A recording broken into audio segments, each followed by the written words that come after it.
The influx of drugs, sex trafficking, and violence onto the streets of the communities we live in should be addressed by those we elect into office.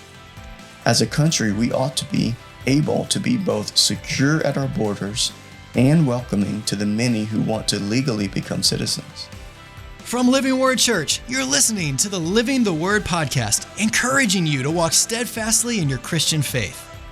If you've been paying attention at all over the last decade plus, you have seen the reports of the increasing numbers of illegal border crossings taking place in our country.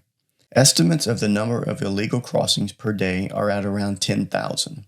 10,000 people per day crossing illegally into the United States of America.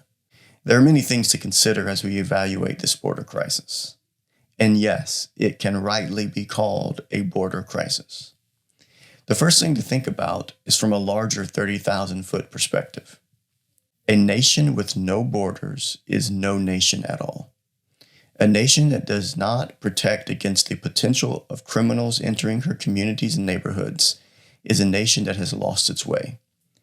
Every nation in the developed places of our world has laws by which their societies are run.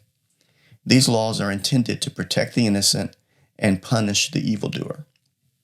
In the Bible, Romans chapter 13 talks about the sword of the government, or said a different way, the power of the government to punish evil and reward good. One of the main functions of the ruling authorities within a society is to maintain order. God has established the foundations of morality as seen in the moral law of the Ten Commandments.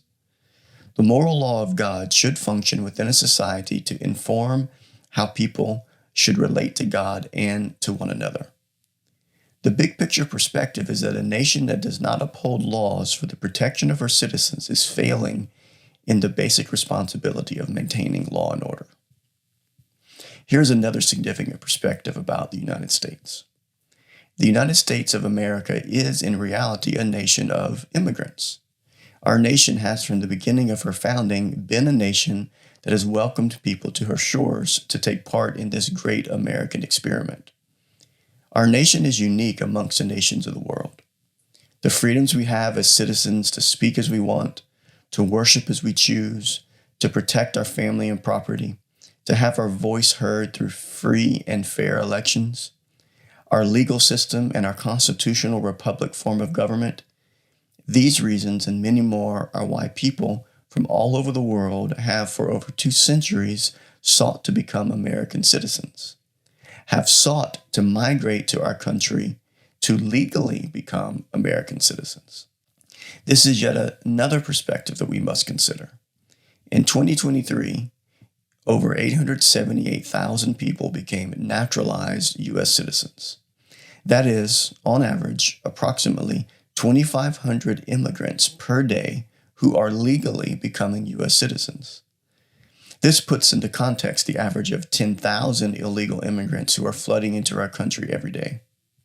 We celebrate the almost 1 million people per year who are following the laws of our land and going through the process of immigration in order to take part in the freedoms we have and to contribute to maintaining them. What we don't celebrate is the over 3.6 million people per year who are illegally making their way onto the streets and communities of our nation. While it is certainly true that the vast majority of illegal immigrants that are making their way into the U.S. do not have sinister plans connected to their motives, there are many who do, however.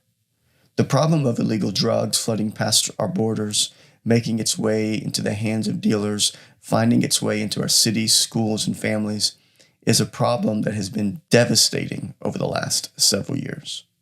The horror of child sex trafficking is another form of evil that has been a part of the ramifications of not securing our borders. As Christians, what are we to make of this? How are we to think about these things? Our primary perspective should be to be heartbroken over the humanitarian crisis that we are seeing unfolding every day. Whether or not the people coming into our country are illegal or not, every one of them is made in the image of God. As Christians, we should have concern for the spiritual condition of every person. Our prayer should be that the people that are finding their way into our country should hear the gospel of Jesus Christ. Another way we should focus our prayers is on the many women and children who are being used and abused by evil people in the aftermath of this crisis. The real human stories that are taking place as a result of this border crisis should cause our hearts to be broken. We should also pray that the leaders of our country would secure our borders.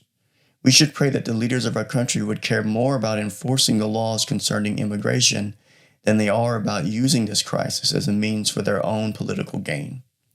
The influx of drugs, sex trafficking, and violence onto the streets of the communities we live in should be addressed by those we elect into office. As a country, we ought to be able to be both secure at our borders and welcoming to the many who want to legally become citizens. It is morally wrong not only to not enforce the laws of our land concerning immigration, but to, by implication, facilitate the humanitarian crisis that is happening every day at the borders of our country. We cannot claim to be a nation of laws and a nation at the same time that does not enforce them. I am reminded of Proverbs 29:2. When the righteous are in authority, the people rejoice. But when the wicked rule, the people groan. Thank you so much for listening to this episode. If you would like to submit a potential question, a topic, or an idea for a future episode, or learn more about the Living the Word podcast, you can visit us at livingwordhoma.com. We would like to say thanks to all of you who subscribed, shared episodes, and left reviews. Living the Word podcast is a production of Living Word Church in Houma, Louisiana, under the leadership of Pastor Ben Buffkin. Our prayer is that you will remain faithful to living the Word.